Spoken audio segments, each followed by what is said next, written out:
ici, sur le site de maintenance et de remisage, nous avons un ensemble d'appareils et d'outils dernier cri et novateurs qui nous permettent d'améliorer la fiabilité de nos mesures et de notre diagnostic et également de gagner du temps lors de nos opérations. On utilise également un appareil qui s'appelle le Calipri qui permet de mesurer et de détecter les défauts des roues grâce à un ensemble de lasers, une mesure 3D de la roue. Une de nos voies est également équipée de colonnes de levage qui permettent de soulever le train. L'avantage, c'est que ça nous donne encore plus accès au-dessous du train et nous permet de faire des vérifications plus poussées sur les organes de roulement. Nous avons à disposition des outils spécifiques, c'est tout ce qui est signalisation ferroviaire et toute installation de sécurité de type passage à niveau, signalisation ferroviaire, signalisation de type urbain. C'est-à-dire que nous pouvons gérer et les conducteurs et la sécurité des circulations et en même temps la demande passager. Notre métier, ça consiste à vraiment gérer les installations. On va parler de rails, on va parler du système des caténaires, on va parler des aiguillages qui permettent à bouger les rails pour changer les itinéraires des tramways. On va parler de la système de signalisation, ce qui est très sécuritaire aussi.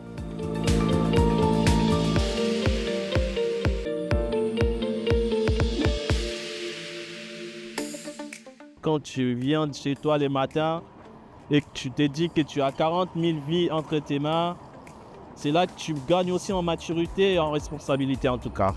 Mesdames et messieurs, bonjour, il est 10h35, bienvenue sur votre ligne. Le trafic est fluide dans les deux sens de circulation. L'agent de ligne, il est responsable du bon fonctionnement des équipements en station, les distributeurs de tickets, les valideurs de tickets, et aussi de la propreté en station. Mais il a aussi un rôle avec les clients. Bonne journée, merci et à bientôt.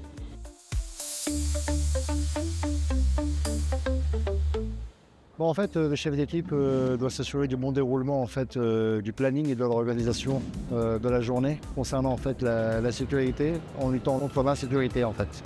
Une journée type, c'est s'assurer de la bienveillance de chaque station.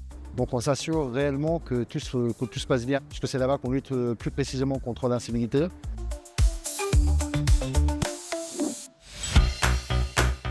Notre équipe est aujourd'hui assez hétérogène. Nous avons à la fois des personnes très expérimentées et d'autres personnes qui viennent d'arriver. Et cette transmission de compétences entre les différentes personnes de l'équipe crée une véritable harmonie et un cadre de travail agréable. J'arrive pour ma prise de service, mon badge.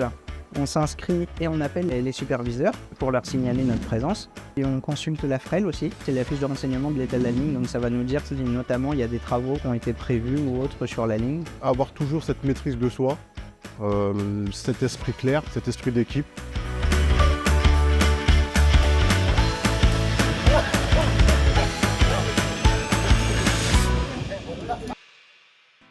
Les formations aujourd'hui pour le T13, il faut bien prendre conscience que ce sont des formations montées clé en main pour des personnes qui n'ont pas forcément de connaissances du milieu ferroviaire ou du monde du transport.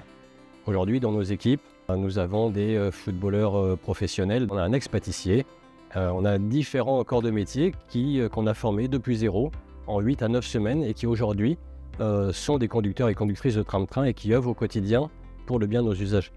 C'est une formation qui alterne la théorie en salle, la théorie et la mise en pratique d'exercices bien particuliers au simulateur, et également la conduite avec des conducteurs moniteurs dès leur 3e semaine de formation. On ne forme pas les conducteurs uniquement à un métier technique, on les forme à l'intégralité du métier de demain qui sera un métier de conducteur de tram-train. Quand je disais que c'est une formation clé en main qui permet à n'importe qui, sans avoir forcément de prérequis dans le monde du transport, de devenir un conducteur ou une conductrice pour le T13.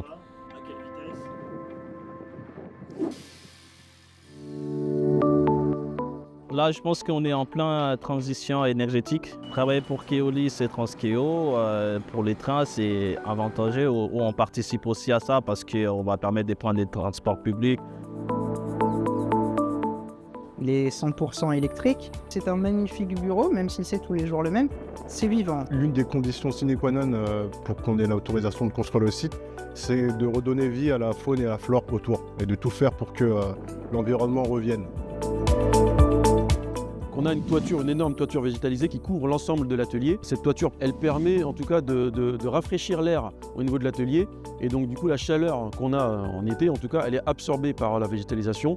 L'intégration du tram-train dans un paysage global urbain, c'est déjà une vertu positive. On travaille déjà dans un environnement sain. On a de la chance d'avoir énormément de verdure. Le paysage est splendide.